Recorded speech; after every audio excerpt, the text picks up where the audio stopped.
በዚያ ጨለማ በሰፈነበትና ክርስትናን ለማጥፋት ታላቅ ስደት በነበረበት ዘመን በንጉሥ ፊት ቆሞ ስለ ክርስቶስ መሰከረ። ብዙ መከራና ስቃይ ቢደርስበትም በሕይወቱ አንዳች ሳይፈራ እስከ መጨረሻ ሰዓት ድረስ እየታመነና ቆራጥ ነው። በገዢው ፊት የደረሰበትን መገረፍና መታሰር እና መሞት ክርስቶስን በመውደዱ ሁሉንም ችሎ አልፎታል።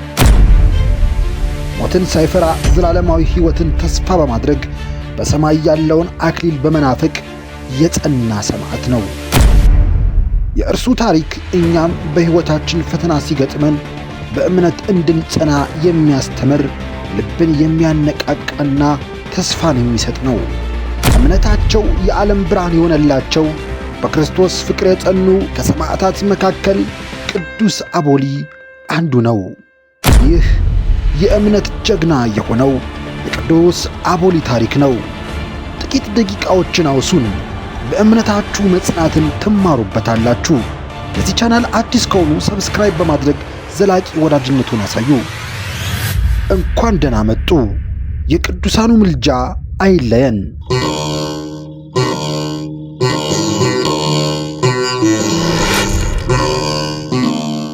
ሰማዕቱ ቅዱስ አቦሊ የቤተ ክርስቲያን ታሪክ ከሚያስታውሳቸው ታላላቅ ሰማዕታት መካከል አንዱ ነው። በሦስተኛው መቶ ክፍለ ዘመን ብቅ ያለ ለቤተ ክርስቲያን ያበራ ታላቅ ሰማዕት ነው።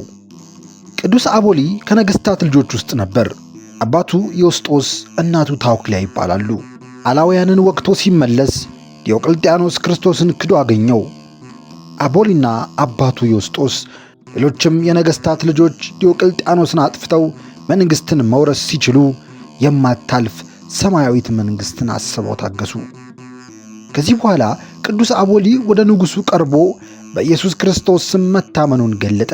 ዲዮቅልጥያኖስም እርሱን እናቱንና አባቱን ጭምር በማባበል ክርስትናን ሊያስተዋቸው ሞከረ።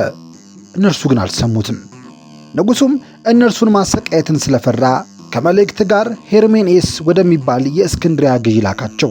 በመልእክቱም ዮስጦስ፣ ሚስቱ ታውክሊያና ልጃቸው አቦሊም ወደ አንተ በሚደርሱበት ጊዜ አባብላቸው፣ አለዚያም እያንዳንዳቸውን ላያያቸው አለው። በዚያች ሌሊት ጌታችን ለቅዱሳኑ ተገልጦ አጽናናቸው፣ የጸና ቃል ኪዳንንም ሰጣቸው። ወደ ሄርሜኔስም በደረሱ ጊዜ ምድራዊ ሥልጣን የናቁ ሰዎች በመሆናቸው ስለ እነርሱ እጅግ አደነቀ። ቅዱሳኑ ክብርና ዝና ኖሯቸው እርሱን ሳይሹ የዓለምን ተራውን ትተው የሰማዩን ስለናፈቁ የምድር ምንም ነገር አላስፈራቸውም። ምድርና በመላዋ ጠፊ እንደሆነች የተረዱ የክርስቶስ ወታደር ናቸውና ምንም ማታለያና አብለጭላጭ ነገር አላጓጓቸውም። ይልቅስ ስለ ክርስቶስ ፍቅር ተቃጠሉ። በንጉሡ ፊትም ክርስቶስን ሰበኩ።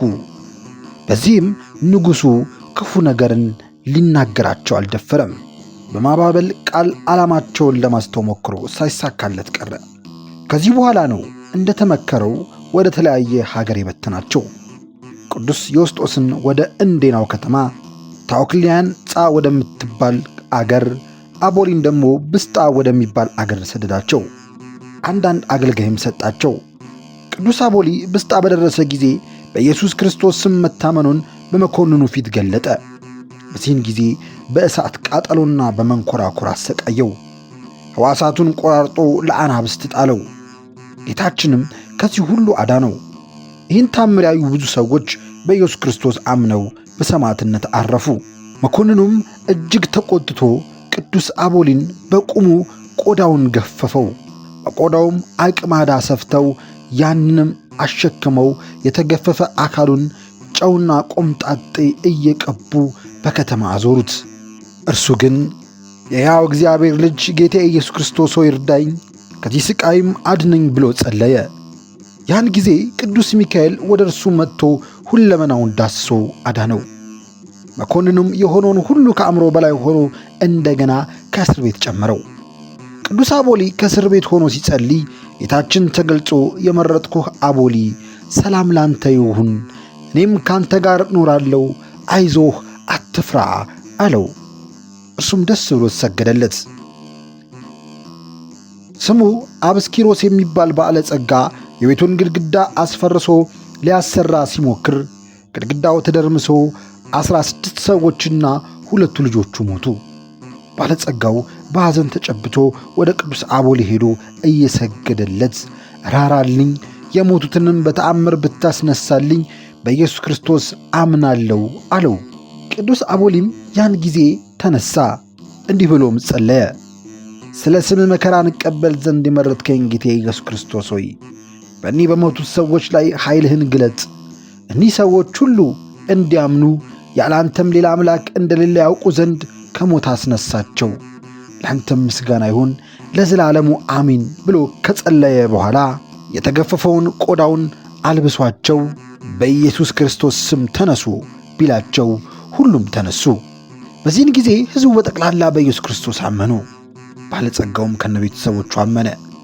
በዚህን ጊዜ ጌታችን ለቅዱስ አቦሊ ተገልጦ በመከራ ውስጥ ያለ ሰው በስም እርዳታ ቢለምን እኔ ሰማዋለሁ፣ ልመናውንና ፍላጎቱንም እፈጽምለታለሁ።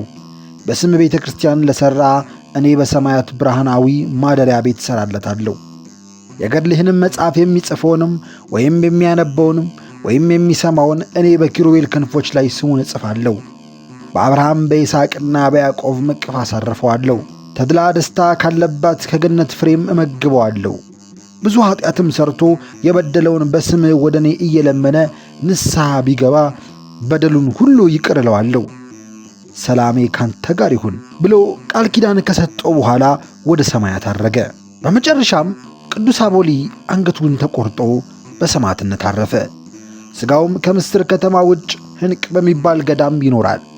በየጊዜውም ድንቅ ታምር ያደርጋል። የአባታችን የቅዱስ አቦሊ ልመናው ይደረግልን፣ በረከቱም ይደርብን። የቅዱሳኑ ምልጃ አይለየን። ይቆየን።